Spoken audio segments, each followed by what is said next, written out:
Alrighty, I'm going to do a short video for James Hardy. First of all, James, I don't know if you can see it, but that socket's broken, which won't be helping your problem with that board. Now,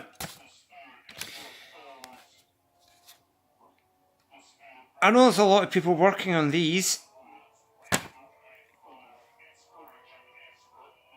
and most of the time what they do is they shotgun them because they just change the transistors, resistors, whatever, and hope for the best, hope it works. But I don't think a lot of people actually know what these transistors do and how the board works. Basically, what I'll be focusing on in this video is this half of the board here, and it amounts to clock. This is the system clock for the whole board, and then you've got mains failure detector, and you get your reset circuit, which is these three transistors here. I'll explain more as we go on. The clock is quite easy. Anybody who's worked in electronics will know how you make a clock at a 7404. It's just you string a few of the inverters together with a crystal in the middle. Usually you've got this. In a system where you've just got crystal in between an input and output of a gate, and then an additional gate to buffer it. JPM went one better than that. They strung all the gates together on one side of the chip. I think they've done that for convenience, to be honest, so they used all the one side of the chip, because then all they've done is on this side of the chip they've just grounded all the inputs and outputs. It's quite straightforward to follow. That's just 7404 here, and you've got a couple of resistors, a couple of plate capacitors and a ceramic resonator. Sometimes you see that's crystal, but in this case it's a resonator. So that's straightforward enough, and that's just a case of usually what everybody does with that is to just replace that, because that is a common failure. This half of the board here is a little more involved. First of all, talk about the voltage detector here. This is now what they've done here is they've come up with a kind of complex voltage divider. This junction here will be around about 2 to 2.5 volts, and then through that resistor you get 0.6 volts there. What happens is, if you don't have 5 volts going in here, this is a 2.5 volt precision reference. And so what you'll have is you've got around about 2 volts sitting here,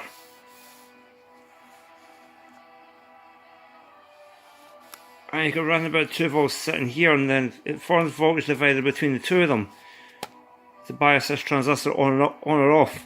If this is below 5 volts, this junction won't be at the right level, this transistor won't turn on. Now what does that do? Well, that basically disconnects this half of the circuit. This half of the circuit isn't here if that transistor is turned off, because all it does is it grounds the base at Q3 and Q5. Now the reason that's important is because these are PNP transistors, they're not NPN. Q4 is an NPN. That's Q4 here, and that there, that's ZN404, the 2.5 volt reference. This is D3 here, that's this, and then that resistor we're looking at there, and that resistor there, R9 and R10, they're sitting there. So this junction here comes off a leg of this, and it's round about, it might be on this side actually, but it's round about there. So, sorry, we have a little bit of a focus glitch. That's better. Right. So why is that important? Why is that important that this goes missing if it turns off? Well, it's because if you have a PNP transistor, if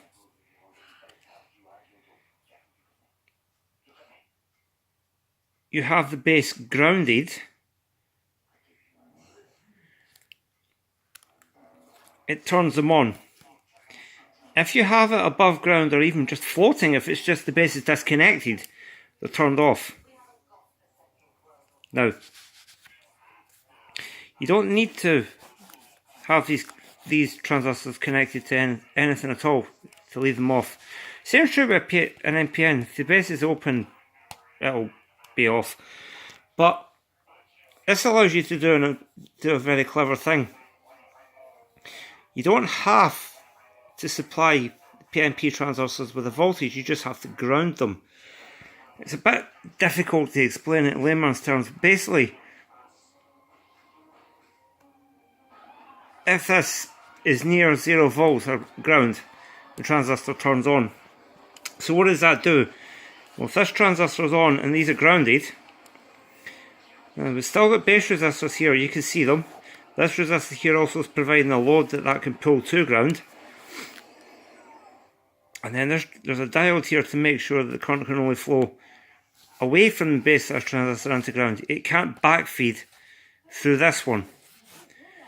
If this wasn't here, then any voltage that was bleeding through here would feed back into this transistor here, and it may cause it to act erratically. So they put a diode in there just for protection. But what happens is, with no volts here and no volts here, grounded, these two transistors are on. And what that does is, one Q3 here, which is this one, that acts as a switch between the battery and the power rail. So if this is on, 5 volt from the power supply is going straight through to VRAM, which is basically pin 28 of these. I believe it also feeds this. But I can check that in a minute. So instead of being supplied by the battery, your RAM ICs, which are here, U3 and U2, they're 6264s, they're supplied by the power off the board. If this transistor was off or missing, and I've not shown it here, but the battery would be connected to this point because voltage can't get through here. So your board would be being supplied by the 2.4 volts instead. Now, there's a lot of people have complained to me in the past that they're working on a board and it's stuck in reset.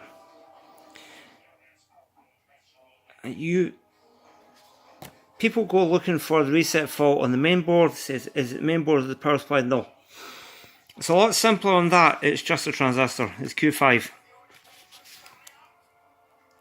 If Q4 is on, if Q4 is grounding these two transistors, Q5 has one side of it connected directly to the supply voltage, and the other side out to pin C23 on the edge connector. These are lined up A, B and C, and pin 23 is round about that neck of the woods there. And all that is your reset interlock to make sure the main board will only come out of reset if there's a CPU card plugged in. A lot of the times when you get one of these CPU cards stuck out of, well, it's actually stuck out of reset, the reset light comes on straight away. It'll either be because this transistor's dead, or this diode's dead, or the trace is broken somewhere around here. This here, Q5, on the standard card is here, and the associated diode and resistors are here. These two, this resistor and this diode here, are for battery. So we don't worry about them now, it's just these here. More often than not, what I find is you see this trace here coming away from Q5, that trace right there. More often than not, on a CPU where the reset light's coming on straight away in the main board without any delay, if Q5's alright, it's that trace there that's broken. And the effect of that is, that trace there is this. And the interlock signal simply isn't getting down to the main board for the transistor, because it's not coming out of C23, pin C23. So you see I've marked out voltage test points as well. I've not actually done that yet. If I get a chance, I'll add it onto the video at some point. But I hope that can help somebody, because quite a lot of the time when you find one of these cards,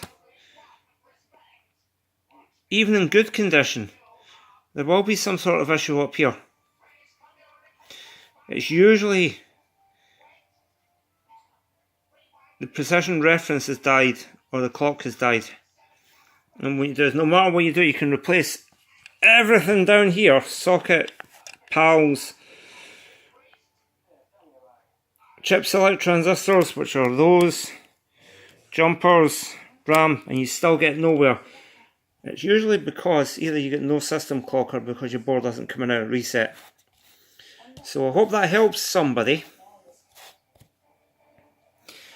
I don't tend to explain these very well, but if I just leave my phone pointing at that zone there,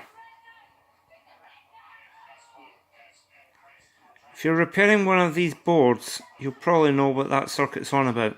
Now, as I said, I don't show the battery and I don't show this big capacitor here. I don't need to. A lot of the time with these games, you're not going to fit a battery. At home, they actually play nicer without the battery. And you'll know to replace this capacitor anyway. It's always dead on these boards. What that is,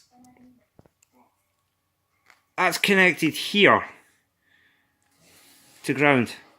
It's just a power smoother. It's nothing to do with reset timing. It's nothing to do with voltage detection.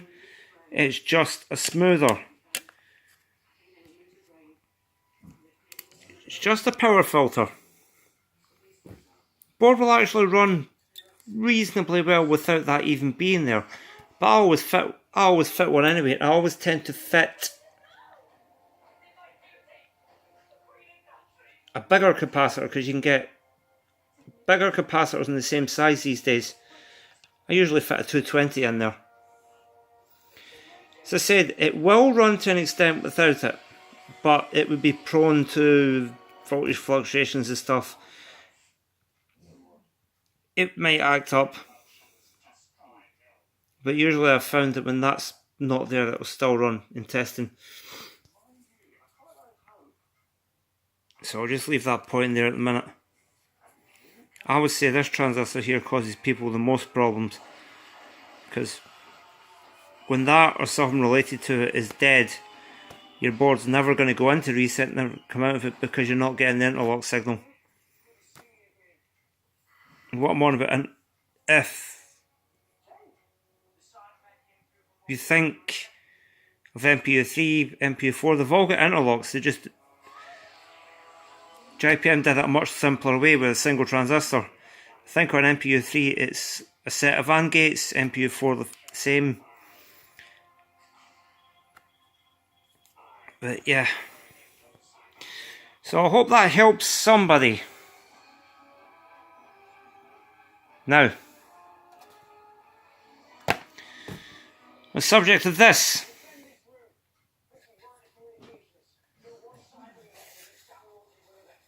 If I turn that way,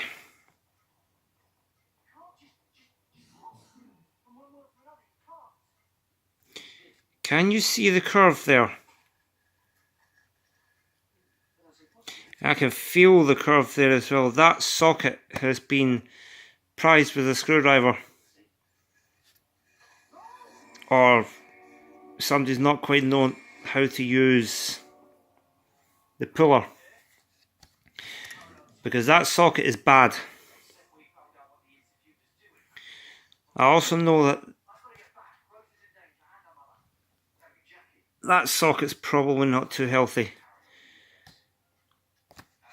So that socket's going to have to come out and be replaced. This is all dry joints. they all need redone. That, although it looks a bit messy, that's actually okay, that's just the power connection. This here will need to be addressed. It's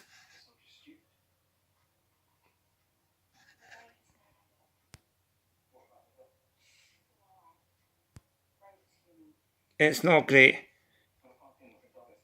The pad's gone there, so what they've done is they've put a small wire from there to there. But I don't think it's going to be too reliable because I can kind of, you can't see it in the video, but I can kind of move the part around and you can see it slightly there, the pin's moving. I'm not sure what to make of that. And there's been some repairs done there as well, so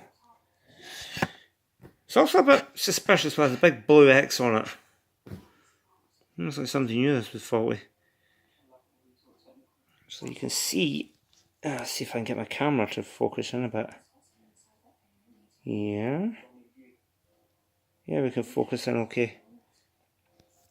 You can just make out a couple of dry joints here on the socket itself.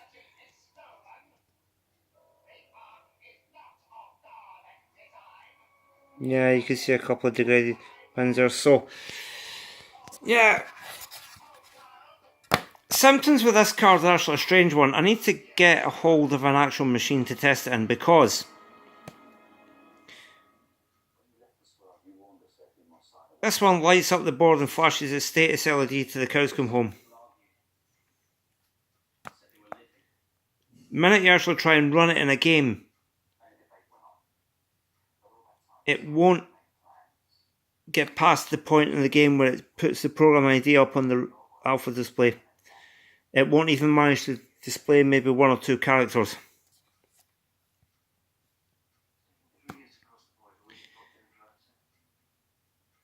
So I'm pretty sure that it's got something to do with this socket.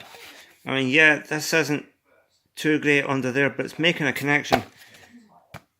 The fault will be to do with this socket. The fault will be to do with interrupts.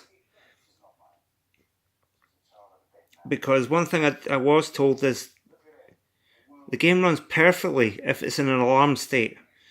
If it's a meter alarm or real error or whatever, it will keep running. It's only when you try to go into active gameplay it crashes. These systems are mostly interrupt driven to keep everything running nice and smoothly so there's no program delays. Processor will be doing whatever. You insert a coin into the game, an interrupt flag goes in, says, hey, a coin went in. The processor goes off and says, okay, credit that coin. Then it goes back to whatever it was doing. You press the start button, hey, somebody just pressed the button. Right, I'll go off and do this and then I'll go back to what I was doing. So it doesn't have to have any delay loops, but it's quite crafty programming. But if some of those interrupts go missing, it can have the effect of maybe you don't recognise coins, or maybe you don't recognise button presses. Or in this case, you don't recognise certain points in the program. This thing recognises alarms no problem. Recognises every alarm in the list. But it won't go into the active gameplay. It won't go into real spin is what I think is happening. Don't think it can get as far as spinning the reels. So, this one's posed me a bit of a problem now, but I will get a hold of it. I will borrow a machine to test it in. Got a few mates with these games. It'll just be a case of I need to go down, whip the processor card out, put this one in, diagnose it, repair it, take it back, test it, and off it goes. So, that is all I'm going to say for now. And before you ask, no, I'm not going to draw the rest of the schematic. CPU systems are actually quite easy to follow when you're dealing with just the CPU. It's just ROM, RAM and a couple of address decoders. Analog stuff, well, you wouldn't be able to figure out just by looking at it that that actually translated to that. But it does. Okay, bye for now.